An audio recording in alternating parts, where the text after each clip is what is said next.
every story. One performed in the original language, read to you by actor Jake Weber, and a second revised story, an updated, reimagined version for modern day, read to you by either me or Jake Weber, or in some cases, both of us. To kick this season off, we started with one of Poe's most famous stories, The Raven. Here, take a listen first to the original read by Jake, then to the updated version read by me. And if you're down to revisit what made you a spooky fan to begin with, you can hear another Poe story right away and then get a new one every week. Poe is out now. Listen exclusively on Stitcher Premium. For a free month of listening, go to stitcherpremium.com/Poe. Click Start Free Trial, select a monthly plan, and enter promo code POE. That's stitcherpremium.com/Poe. Promo code POE. Enjoy. The Raven by Edgar Allan Poe. First published in 1845. Once upon a midnight dreary, while I pondered, weak and weary, over many a quaint and curious volume of forgotten lore, while I nodded, nearly napping, suddenly there came a tapping, as of someone gently rapping at my chamber door. "'Tis some visitor," I muttered, tapping at my chamber door. "Only this, and nothing more." Ah, distinctly I remember it was in the bleak December, and each separate dying ember wrought its ghost upon the floor. Eagerly I wished the morrow. Vainly I had sought to borrow from my books surcease of sorrow, sorrow for the lost Lenore, for the rare and radiant maiden, whom the angels name Lenore, nameless here forevermore.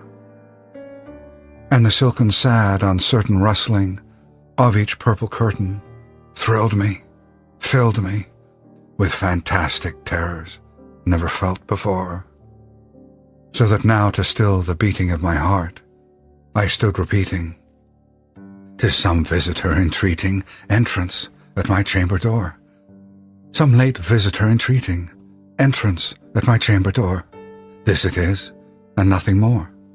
Presently my soul grew stronger, hesitating then no longer. "Sir," said I, "or madam, truly your forgiveness I implore, but the fact is I was napping, and so gently you came rapping, and so faintly you came tapping at my chamber door, that I scarce was sure I heard you. Here I opened wide the door.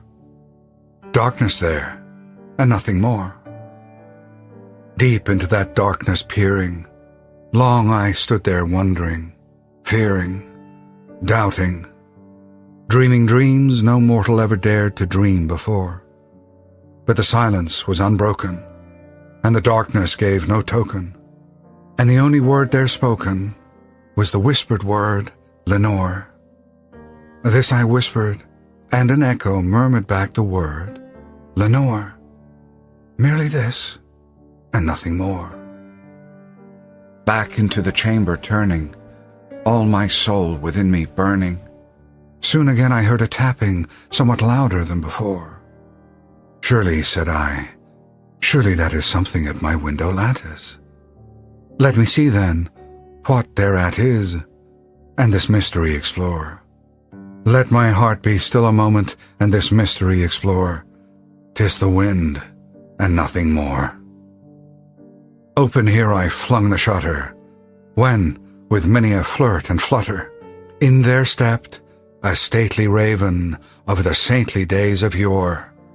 Not the least obeisance made he, not a minute stopped or stayed he, but with mien of lord or lady, perched above my chamber door, perched upon a busted palace just above my chamber door, perched and sat, and nothing more.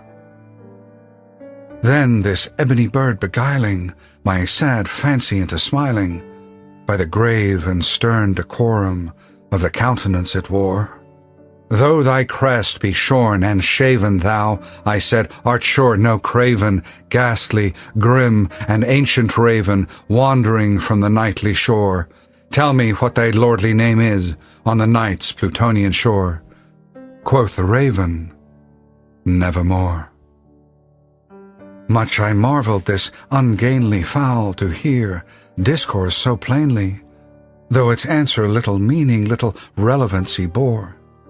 For we cannot help agreeing that no living human being ever yet was blessed with seeing bird above his chamber door, bird or beast upon the sculptured bust above his chamber door, with such name as Nevermore. But the raven sitting lonely on the placid bust spoke only that one word, as if his soul in that one word he did outpour. Nothing further than he uttered, not a feather than he fluttered, till I scarcely more than muttered, Other friends have flown before. On the morrow he will leave me, as my hopes have flown before. Then the bird said, Nevermore. Startled at the stillness broken by reply so aptly spoken.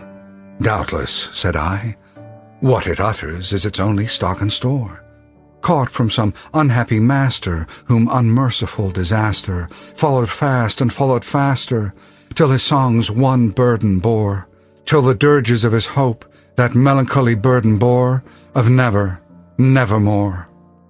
But the raven still beguiling all my sad soul into smiling, straight I wheeled a cushioned seat in front of bird and bust and door. Then upon the velvet sinking, I betook myself to linking fancy unto fancy, thinking what this ominous bird of yore, what this grim, ungainly, ghastly, gaunt, and ominous bird of yore meant in croaking Nevermore. This I sat engaged in guessing, but no syllable expressing to the fowl whose fiery eyes now burned into my bosom's core. This and more I sat divining, with my head at ease reclining on the cushion's velvet lining that the lamplight gloated o'er, but whose velvet violet lining with the lamplight gloating o'er, she shall press, nevermore. Then methought the air grew denser, perfumed from an unseen censer, swung by seraphim whose footfalls tinkled on the tufted floor. Wretch, I cried, thy God hath lent thee, by these angels he hath sent thee, respite and nepenthe from thy memories of Lenore. Quaff, oh quaff this kind nepenthe, and forget this lost Lenore. Quoth the raven, Nevermore.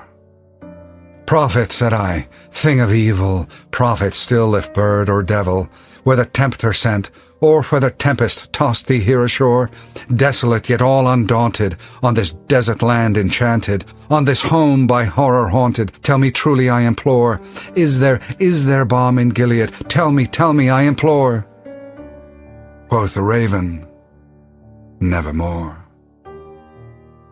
Prophet, said I, thing of evil, prophet still if bird or devil, by that heaven that bends above us, by the God we both adore, tell this soul with sorrow laden, if within the distant Aidenn it shall clasp a sainted maiden, whom the angels name Lenore, clasp a rare and radiant maiden, whom the angels name Lenore. Quoth the raven, Nevermore. Be that word our sign of parting, bird or fiend, I shrieked upstarting. Get thee back into the tempest and the night's Plutonian shore. Leave no black plume as a token of that lie thy soul hath spoken. Leave my loneliness unbroken. Quit the bust above my door. Take thy beak from out my heart, and take thy form from off my door. Quoth the raven, Nevermore. And the raven, never flitting, still is sitting on the pallid bust of Pallas, just above my chamber door. And his eyes have all the seeming of a demon's that is dreaming, and the lamplight o'er him streaming throws his shadow on the floor. And my soul from out that shadow that lies floating on the floor shall be lifted nevermore.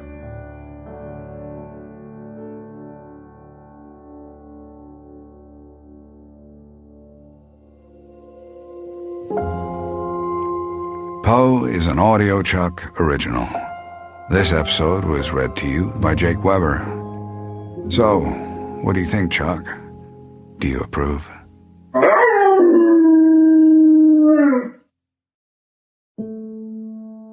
Bereft by Jake Weber, adapted from the poem The Raven by Edgar Allan Poe, 2021.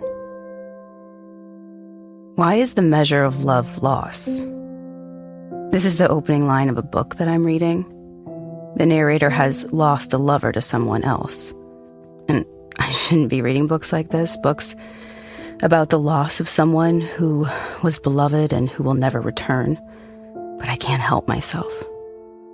I'm not fit company. All I do is think about her. She's never coming back, but I never left. She died in a car crash. I wasn't in the car, but I could have been. She was killed by a drunk college kid who survived. He took Lenore's life. He destroyed mine and his own. How would that kid ever forgive himself? That was 3 years ago. I still live in the cabin Lenore and I shared in the woods near Lake Champlain in Vermont. We lived simply. We didn't need much, only each other and Mother Nature. Lenore worked in a bakery and I was studying to be a botanist. We fell in love in college. The same college as the kid who killed her. We stayed in Vermont because we loved it and we loved each other. Now I live alone here, and I know I should move. All around me are things of hers and memories of us, but I can't bear to leave. My parents have tried to shake me out of it. You have to leave the cabin, they tell me. You have to change your environment. You'll never move on if you don't. And I know that they're right. One day I'll have to leave this place, but I can't tear myself away and start anew. Not just yet. I don't socialize. I'm a recluse. My career plans are on hold because I can't get motivated to study. I deliver food for money, but I don't need much. It's a small cabin, rudimentary. Basic plumbing and electricity, but I have internet. I read novels mostly. I like Patricia Highsmith and Jeanette Winterson.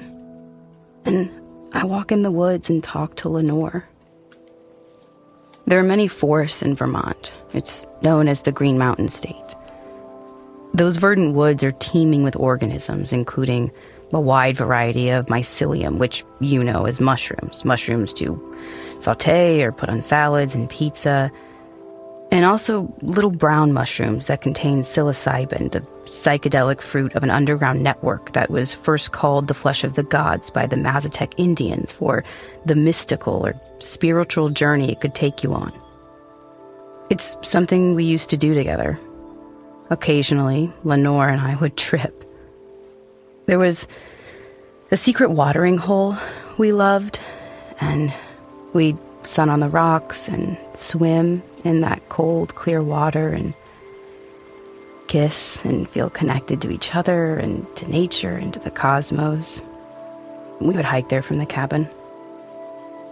I hadn't eaten a psilocybe since before Lenore died, but on a walk one afternoon I saw one. I wasn't looking for it, it just called out to me. They look utterly nondescript, like any number of mycelia, and can fruit, actually, right next to a deadly mushroom, so you have to be careful and know exactly what you're looking for. But if you've seen one before, your eye automatically goes to it. Something called the pop-out effect. And there was another one close to the first. I plucked them both, pulled them up with a little soil and a small knot of white mycelium. It's the sophisticated underground neural network that basically nurtures much of the ecosystem in a forest. Fungi are remarkable organisms with extraordinary medicinal properties. Penicillin was derived from a fungus. Fungi can decompose even crude oil and turn it into organic material. They use mycelia on oil spills. I dropped them in my pocket, one for me and one for Lenore, and they sat drying on the kitchen windowsill for a few days until One evening, I decided to eat them in between bites of dark chocolate to cut the bitterness. I don't know why on that moonless December night I decided to trip for the first time since Lenore died, but I did. As I waited for the psilocybin to take effect, I stared at the fire I always made on winter evenings, and I watched as the ashes landed on the stone hearth. The mushrooms were starting to kick in because those ashes were becoming spectral as they left the leaping flames and landed on the stone. I lay down on the sofa to welcome in the experience I was about to have. It's important to lean into a psychedelic experience. Whatever happens, whatever the journey, one is better off accepting and not resisting. But it was Lenore I was hoping for. People on psychedelics, whether psilocybin or LSD, have found relief from grief, depression, addiction, the fear of death. I had read of someone on psilocybin finding all the people who had meant something to her, who were no longer living or presently in her life, hanging like stalactites in a cave. And that experience was not horrifying as it sounds, but comforting and deeply moving. She had been partially responsible for someone's death when she was a teenager, and there was that person in a state of grace. And the moment they shared during that psychedelic experience stayed with her for the rest of her life. I closed my eyes and waited to fully step into a hallucinogenic realm when I heard a tapping at the door, so faint I could hardly make it out. I opened my eyes and watched the curtains undulate, and a terror crept up in me. Was this going to be a bad trip? To alter the trajectory of a hallucinogenic journey, if you are experiencing it alone and without a guide, you need to change your environment or music if you have some playing, which I did not. The curtains were assuming demonic forms, and my heart rate rose until it was pulsing through my body and beating a deafening drum in my ear. Dum-dum, dum-dum, dum-dum. I could hear that tapping sound from outside the cabin, louder now, insistent. I was gripped by paranoia. No company, please, no visitors. I did not want company, not while I was tripping and on a bad one at that. Who could be out there? I never had visitors. Everyone knew I was solitary. Was I in danger alone in my cabin in the woods? I had no choice but to lean into the experience, accept the fear and hope it would pass through me and that I could move on to a different phase of the trip. So I went to the door and opened it to the cold Vermont winter. There was no one there. The relief and the shock of the cold would rid me of the fear I had felt inside, I thought. The sky was an impenetrable wall of black. No moon or stars on this overcast night. I knew I couldn't stay in the doorway for long in the cold, but I was compelled by that black sky.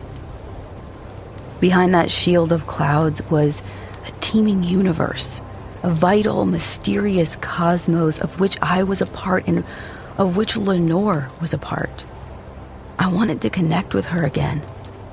I wanted to know there was a continuum, a dimension after life, call it heaven or a soul or whatever you like, but I wanted desperately to believe Lenore didn't just exist in memory, that an essence of her was still out there if I could only access it.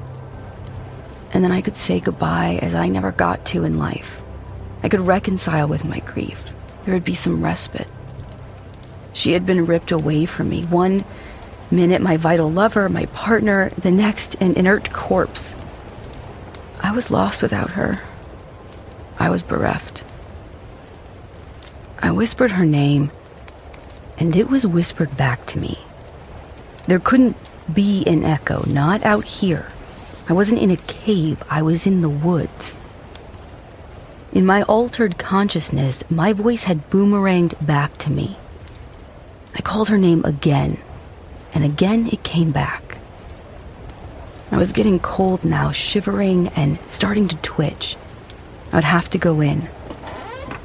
I closed the door and warmed myself by the fire and tingled all over, as if an electric current were running through me, as if my entire body had pins and needles.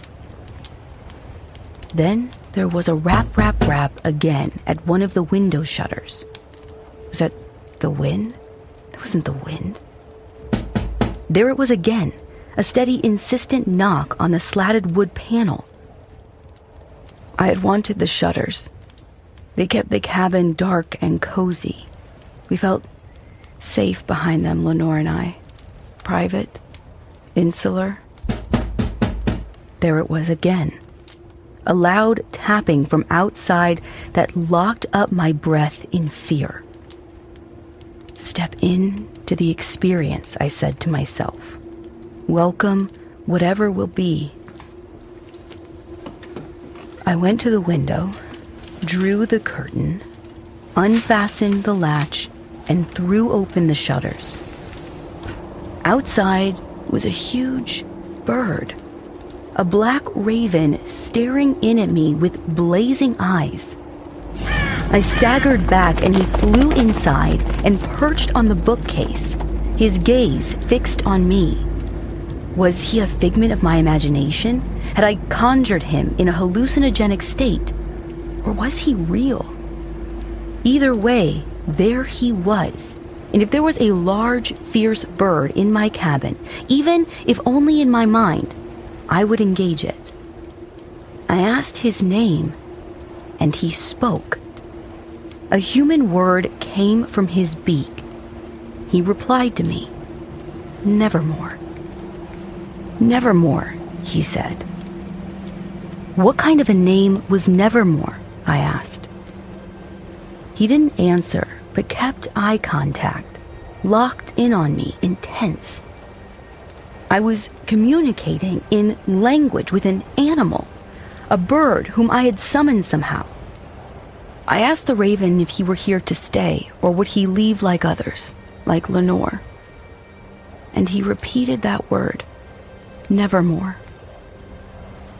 I thought to myself he could have learned that word from someone as bereft as me, someone unhappy who had repeated the words never, nevermore. Had he picked it up as a parrot would? I pulled the chair up in front of the bird so we were up close now, almost eye to eye. The raven never fluttered, just stared back at me with fierce eyes. I asked again what he meant by nevermore. Then the air in the cabin became thick with a scent. It was Lenore. It was the smell of her skin in the morning, the smell of her neck. Was she here? Had she come back to me? Had the bird been sent by some higher power to bring Lenore to me so I could have a sensory experience of her one last time? Would I then be able to let her go, to say goodbye and move on with my life? I asked the raven, and he repeated that word, nevermore. My stomach dropped.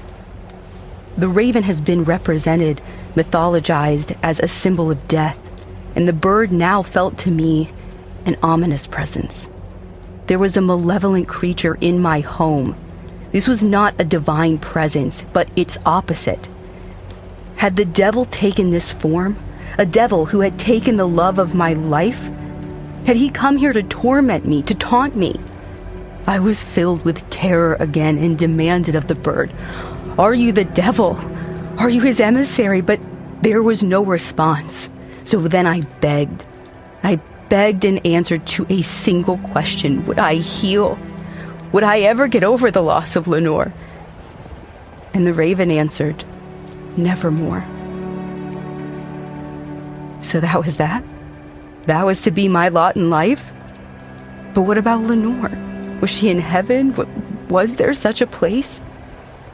Was she at peace, I asked. The bird replied ominously, nevermore. A sound came up in me, a protest from somewhere primitive, a primordial scream, and I shouted, get out, you beast, you hateful, evil creature, go to hell! You came here to break my heart all over again. Leave my consciousness. I dismiss you. I banish you. Leave me be. And the raven said, nevermore. And didn't move a feather. Just stayed perfectly still with demonic eyes boring in on mine. I was in pain and now terrified, and there was no going back. It was going to be a long night. I had 5 more hours before the psilocybin would begin to wear off, and I could come back to reality. That was a lifetime. That was an eternity. How would I make it through? What kind of psychological torment would I have to endure? Would I be the same after? The light from the table lamp cast the long shadow of the raven across my cabin. A monstrous floating figure that hovered over the floor. Inside that shadow was my shattered heart, my heavy heart that would be lifted nevermore. I would never be reconciled with my grief. It would always be mine to bear. There would be no respite, no relief. I would never get over Lenore, my lovely Lenore. The measure of love would always be my loss.